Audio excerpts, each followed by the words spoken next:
Karibu kutazama Kona Love. Kona Love. Anasema mwanangu Monsuri inabidi tuangalie issue sije kaenda kavunja uhusiano kati yangu mimi na jamaa, unajua. Of course. Yani inabidi uwe makini sana mwanangu kwenye kusimamia hili swala. Yeah. Mimi niwaahidi. Mimi najua mimi Bwana Mungu ndo waga ananiongoza. Kwa hiyo naamini kuwa hili linaweza likawa vizuri. Yeah, mimi jamaa mwanangu. Mimi fanyeni mkazi. Fulani wa kucharuka fulani hivi yani. Mimi mwenyewe ni mwanangu. Hatuna uona kivile ila sometimes yani vitu vingi anakuwa ni mtu ambaye kama amenyoka fulani na dakika mbili unaweza kukuta yani mtu fulani ambaye anaona mambo mengi. Okay, sawa. Ni mtu wa vibe eh? Okay, kwa hiyo ndugu zangu hapa tunaelekea kwenda kumuona huyo kijana. Mtoto wa baba, tuone kama tunaweza kuzungumza naye, kama anaweza sidhani kama anaweza kutupinga. Kweli mwanangu atupinge? Inabidi tumsisitize ndugu yangu, lakini mimi naamini matokeo yanaonekana eneo la tukio. Mimi nimeahidi huyo mtoto wallahi kama atakubali mtakaa nyinyi, mimi nataka kufa. Useme hivyo mzee. Alinguza njaa, mimi nakaa na njaa. Usijali sasa mzee wangu, haya yameshatokea. Yashapita, kwa hiyo kila kitu kitakuwa sawa. Kwanza mimi napambana afu ananiambia nataka kufa, mimi ananikata kweli yani. Mzee bwana usiseme hivyo. Maana mimi unajua kanipigia ndugu yangu tangu juzi. Miaka 80 usiku na mchana, mimi 60. Unajua watu wanahesabu mchana tu, mimi usiku na mchana. Hapo akili yangu sasa mzuri, jana nimeota kaburi limechimbwa yani. Mzee mwanangu mada zake ni hizo. Kila jambo likifanikiwa inawezekana labda faza kidogo akarudi kwenye hali nzuri, unajua hii. Niombe sana Mungu jambo likae sawa. Basi mimi na imani kila kitu kitakuwa sawa. Lakini pia ndugu yangu ambaye unanitazama leo hii, acha nikwambie kitu kimoja. Kama utakuwa unatafuta eneo la makazi pamoja na biashara, naomba nikwambie sehemu moja tu, Barcelona Real Estate. Barcelona Real Estate ni shirika ambalo linahusika na kuuza maeneo ya makazi pamoja na biashara. Pia wanauza nyumba kuanzia milioni 200 mpaka milioni 1. Wanapatikana Dar es Salaam, Makabe. Wanafahamika halmashauri, yani serikali inawafahamu. Pia wanauza square mita 1 kwa shilingi 40,000 mpaka 100,000 tu. Na viwanja vyote vinafahamika mpaka serikalini. So wewe utakapoenda kuchukua au kununua kiwanja chako kupitia Barcelona Real Estate, basi tegemea serikali kwa wewe uende kuuziwa kimagendo. Ni kwamba ukishanunua kiwanja tu pale Barcelona Real Estate au nyumba, unapewa na hati yako ambayo inafahamika kiserikali. Mnaenda kumaliza saini zenu katika ofisi ya serikali ya mitaa na kila kitu kinakuwa sawa. Anapatikana Madale ndani ya Dar es Salaam, lakini pia unaweza kuwapigia kwa namba hizo hapo ambazo unaziona kwenye screen. Wapigie muda wote, wanapatikana.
Kubedi mzali shuka.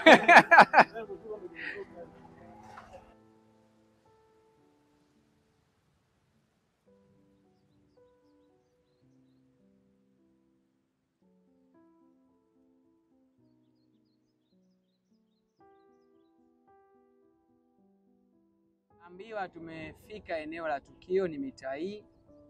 Kwa hiyo hapa nimwambie tu mzee wangu kitu kimoja. Sisi pale tutashuka mimi na jamaa,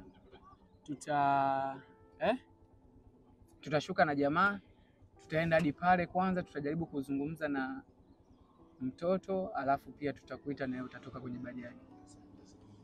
Sawa.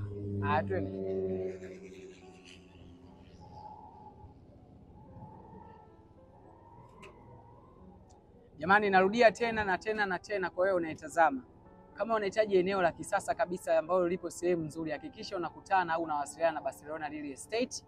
Wanauza maeneo ya makazi pamoja na biashara.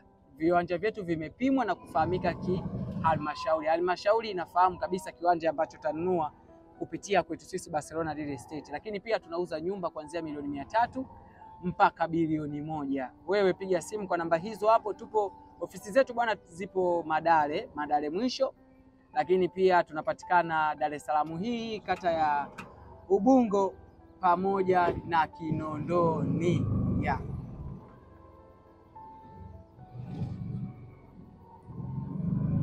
Ni wapi mzee? Ni hapa hivi. Tafuta simu upaki pale hivi mbele. Kama angalia sehemu ya kupaki hapo. Au kama utapaki hapa kivulini. Ingia wapi? Ingia hapa kivulini. Kwani ni hapa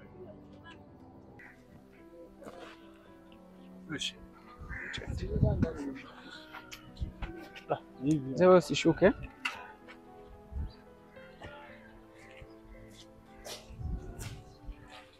Wewe meneja. Bali. Wewe meneja. Wewe vipi kaka? Mambo yanaendaje? Wangu na harakati nilikuwa nayo mtaani. Bali mama. Naona kuna vitu vyako. Kwa miwani. Salama. Kuja na mtu mzito mwamba mwanzo unajua. Akaje maichi. Mnajuana?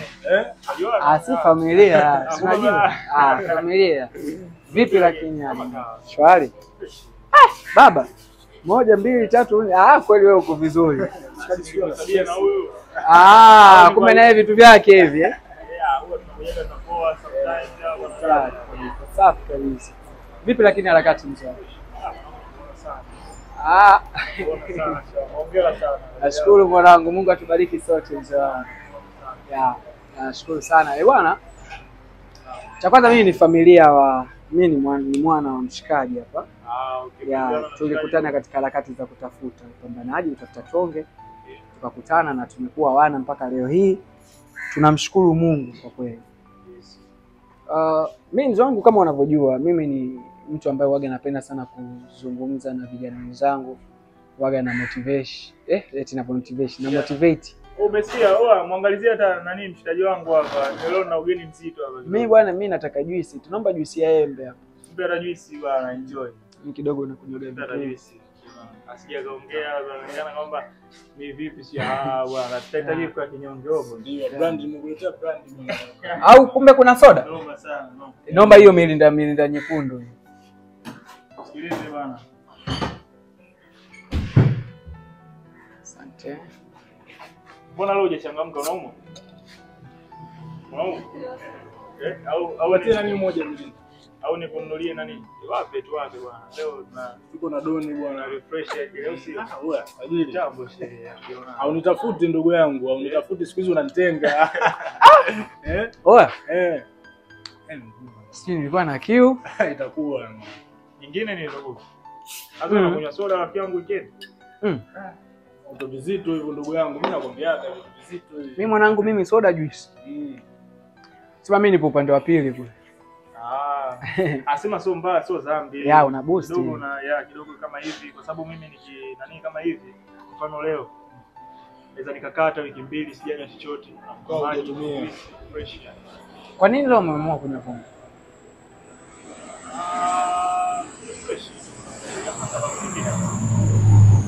Sasa huku ndege ni nyingi. Hapo ndege zinapita chini tu mwanangu. Amlali huko Karibu na airport hapa amlali. Hamna kawaida hapo ukizoea vitu vya kawaida. Yaani ukizoea kama kusikia sauti za ndege kawaida sana. Sasa mimi bwana mzee wangu naomba niende kwenye point au vipi bro? Mradi tueleweke tusipite njia ndefu sana.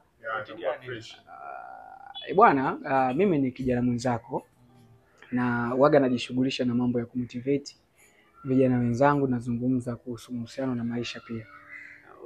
Sasa waga napita sehemu mbalimbali na ninakutana na changamoto nzito ambazo sometimes Mungu ananisaidia na uwezo wa kuzisuluhisha, zingine waga zinanishinda. Lakini ngoja samahani. Kama ni labda kitu kirefu ambacho tunaweza tukaongea kwa muda mrefu, tungekaa sababu mkisimama hivyo inakuwa kidogo sawa. Tuangalie na poa. Nisogezea hivi au ngoja. Mambo ya kusogezea. Niambie mhudumu tu.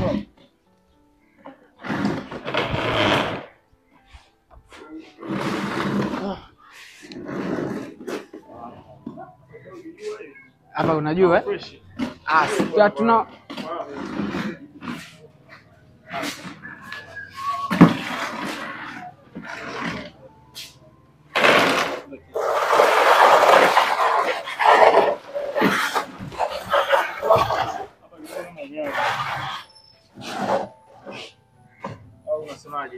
hapa unyama.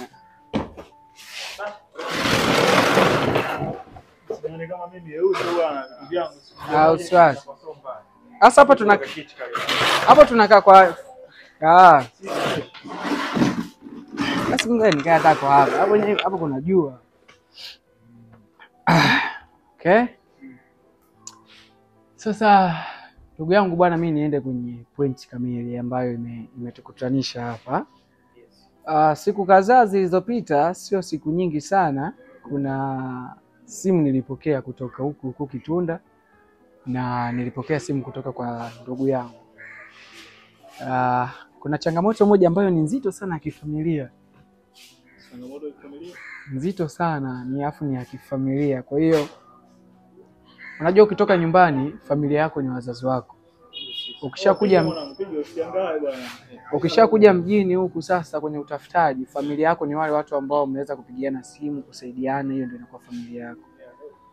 Sasa mimi pia naamini wewe ni sehemu ya familia yangu, kwa sababu hata kama bado hujanisaidia, lakini na imani ipo siku tutasaidiana tu katika lengo lolote. Sasa brother, kuna kitu kimoja ambacho ni very sensitive sana kimetokea, na hii yote ni kwa sababu kuna mzee mmoja hivi ambaye alinikutanisha na ndugu yangu hapa. Yule mzee kidogo hampo sawa wewe na yeye, lakini ni mzee ambaye nimetoka nimezungumza naye.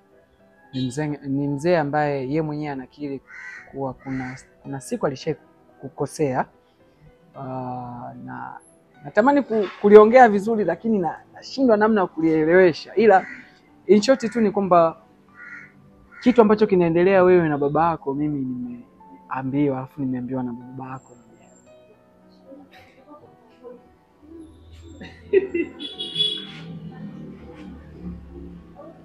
Nani?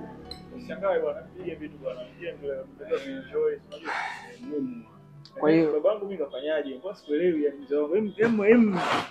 Yani point yako ni ipi yani? Point yangu ni kwamba babako nimetoka kwa mzee. Sasa babako ni babangu, naweza nikamwita mzee au mzee wetu. Nimetoka sasa hivi kwa mzee wetu anapoishi. Sijui kama unapajua. Unapajua anapoishi mzee wetu? Yani wewe umemtoa wapi huyu bwana?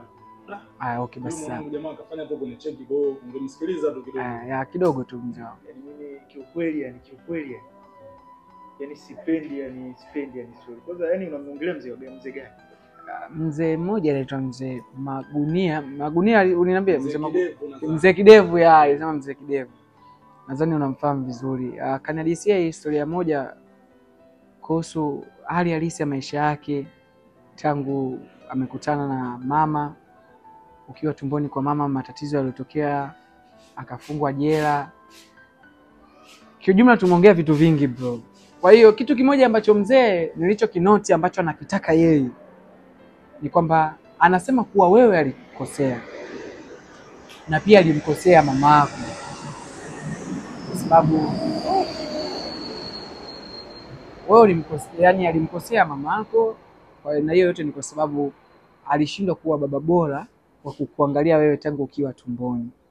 Sema na hiyo yote ni kwa sababu ya matatizo madogo ambayo yalikuwa yametokea katika familia kwa kipindi hicho. Mzee nilichokinoti ameongea vitu vingi sana, lakini moja ya kitu ambacho nimekinoti kuhusu mzee anadai kuwa siku zake za mwisho zimekaribia na anahitaji kusuluhisha pale palipokuwa hapapo sawa. Na mmoja wa watu ambao anataka awe nao sawa ni wewe, mtoto wake, ili mradi atakapopumzika anavyodai yeye, na mnukuu, nitakapopumzika nipumzike sehemu salama bila kelele na mtu yoyote yule. Bro, naweza nikakuuliza kitu? Naam. Umetumwa? Yeah. Umetumwa? Yeah. Yaani mimi ningefikiri labda kama kuna kitu kingine ambacho ni cha msingi zaidi ambacho unaweza ukakiongea, labda kwa sababu mimi ninapokuona mtandaoni na kuona ni mtu ambaye yani tofauti na nilivyokutegemea. Yaani sikuweza kutegemea kama ungeweza kukaa na mimi ukaanza kuongea vitu vya kipuuzi kama hivi. Wewe mimi mzee wangu mimi, yani mimi mambo ya familia yangu mimi yanakuhusu. Kama nilivyosema mwanzoni, mzee wako mimi pia ni mzee wangu. Brother, hizo ni shobo, yani hizo ni shobo. Najua, of course najua kuwa ni shobo, lakini unajua linapotokea tatizo watu ambao wanaweza no, yani tatizo gani? Kwa sababu mambo ya familia yangu mimi brother, wewe anakuhusu nini? Yani familia yangu mimi brother, mimi, yani mimi baba, si umesema babangu? Yeah. Wewe baba yangu, yani mimi anakuhusu nini? Hata kama baba yako, lakini kwa baba yako ambaye unamzungumzia wewe ni baba yako ambaye anahitaji msaada kutoka kwa watu kama sisi. Moja ya kitu mzee anasema hajala siku 3, anakunywa maji. Wewe mzee unamjua? Nimemuona leo. Umemuona? Yeah. Basi wewe mzee, jinsi ulivyomuona, yani mimi naweza nikawa namjua kuliko hata wewe. Wewe si umemuona siku moja? Najua. Hata mimi ningekuomba kitu kimoja bwana, kama inawezekana. Mind your business. Karibu kutazama Kona Love. Kona Love.